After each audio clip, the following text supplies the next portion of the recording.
meu nome é Vitor Augusto Pisolato, eu sou biólogo, licenciado e também mestrando de um programa de pós-graduação. E na minha apresentação eu vou comentar um pouco a respeito dos vieses da modalidade do homeschooling para o ensino de surdos no Brasil.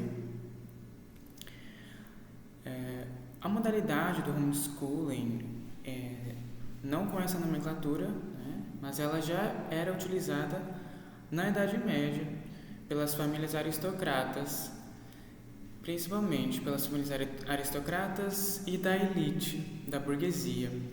Então era um ensino restrito às classes privilegiadas, em que os filhos eles tinham a possibilidade de estudar em casa com tutores.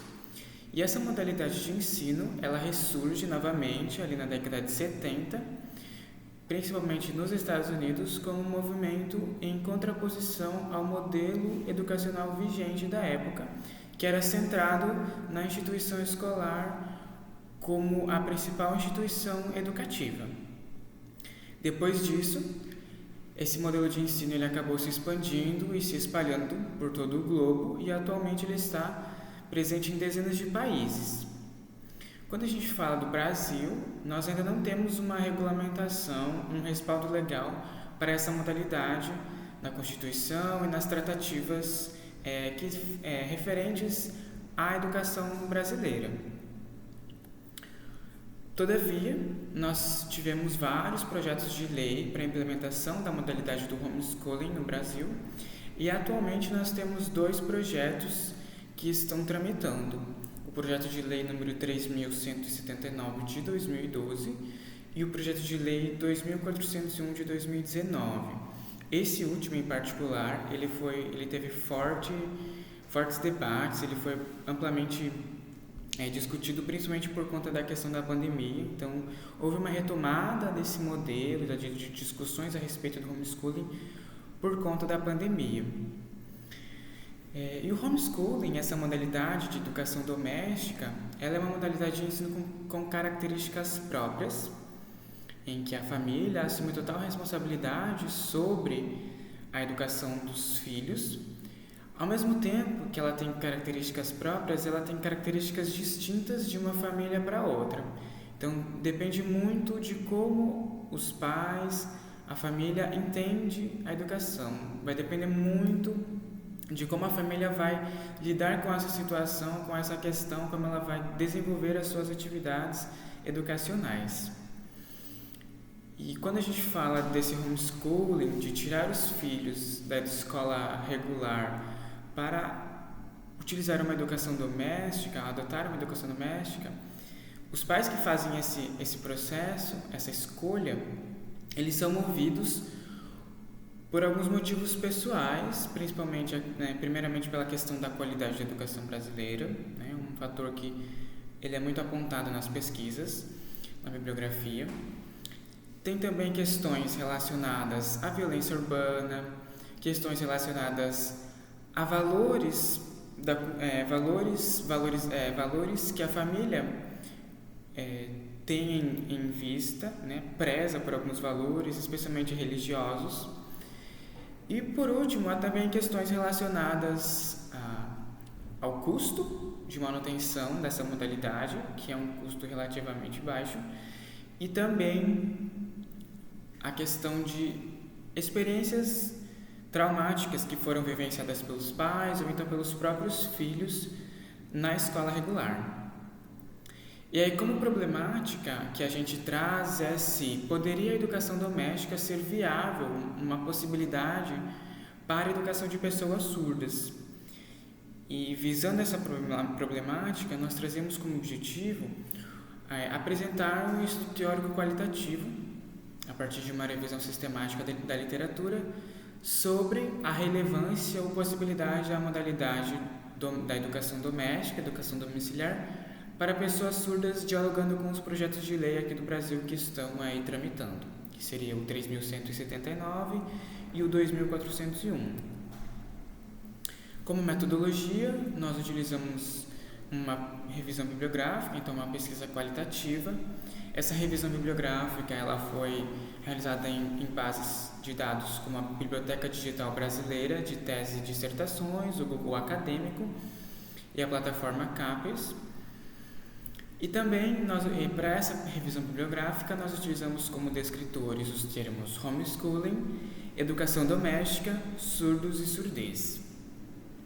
E como já era de se esperar, nós não encontramos nenhuma publicação nessas bases de dados em que fizesse esse cruzamento entre o homeschooling e o ensino de surdos. Então, a partir do que a gente leu em relação ao homeschooling, os nossos conhecimentos prévios em relação a essa modalidade de ensino e também considerando os nossos conhecimentos em relação ao ensino de surdos, nós trazemos um panorama geral daquilo que a gente pode, de como seria essa modalidade, quais são os prós e os contras. Então, a gente não faz um posicionamento, a gente não é nem a favor nem contra essa modalidade. Nós fazemos apenas um panorama geral dos aspectos que se intercruzam nesse contexto. E o primeiro ponto que a gente destaca é a questão da diferença linguística da pessoa surda. Então, essa modalidade ela pode caminhar por dois vieses. Ela pode ser completamente desastrosa ou ela pode ser uma modalidade vantajosa. Desastrosa em que sentido? No sentido de que 95% dos surdos eles são filhos de pais ouvintes. Então, e esses pais, normalmente, os brasileiros, não têm um domínio da língua de sinais. Então, isso acaba criando um certo empecilho para que o surdo possa ser educado nessa modalidade, receber os conhecimentos científicos nessa modalidade.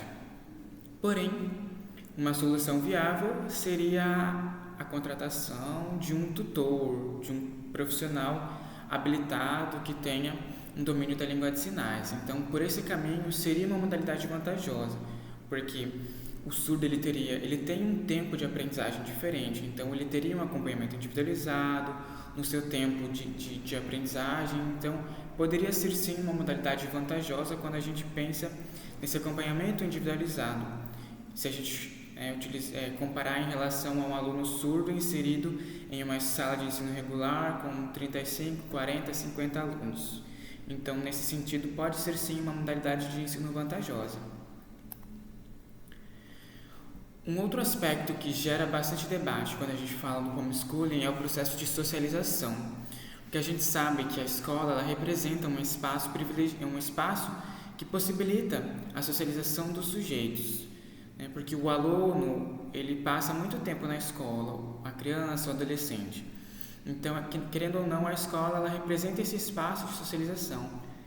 Mas quando a gente fala do homeschooling, quando a gente fala do estudante surdo, a escola ela representa esse espaço de contato com outros surdos.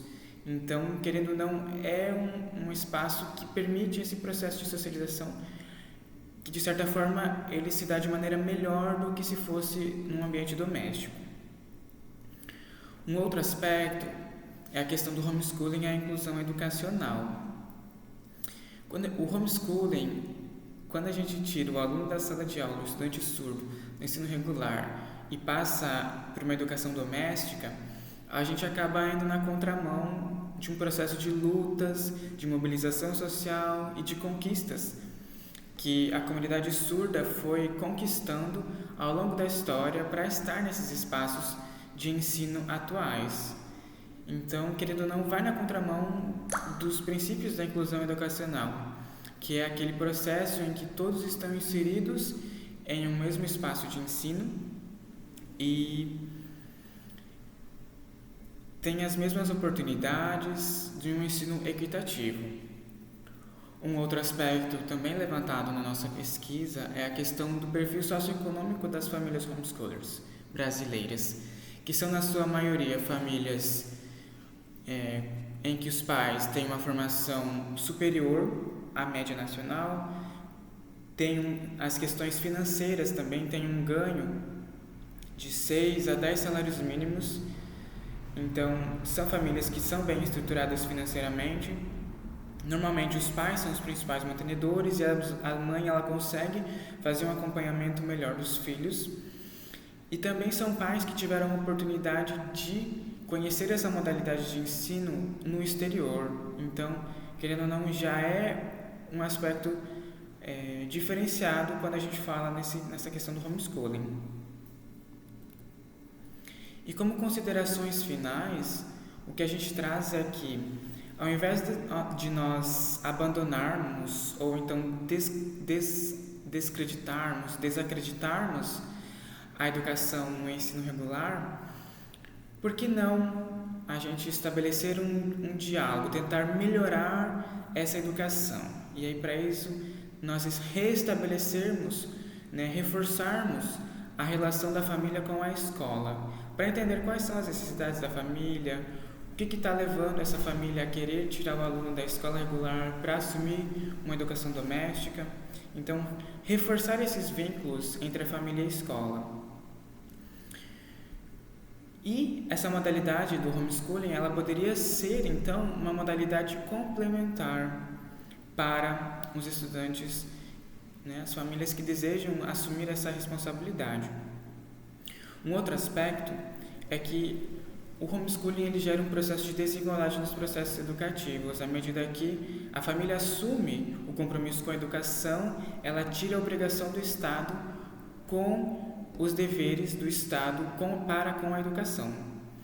Então, ao tempo, isso vai criando um processo de desigualdade na educação, porque vão ter alunos privilegiados com uma educação individualizada, um ensino individualizado, ao passo que aqueles que não puderem pagar por uma educação de melhor qualidade terão que frequentar as escolas estaduais públicas mantidas pelo Estado. E quando a gente fala, finalizando a questão do ensino de surdos a partir do homeschooling, ele tem sim as suas vantagens de ter um acompanhamento individualizado, um acompanhamento no tempo de aprendizagem do aluno, porém ele também tem alguns contras, que vai na contramão desses princípios da inclusão educacional, das lutas e conquistas da comunidade surda até o momento.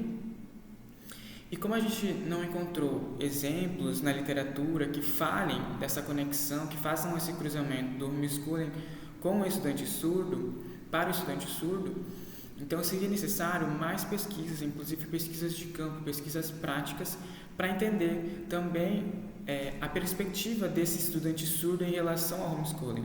O que ele acha, o que ele pensa em relação a essa modalidade de ensino.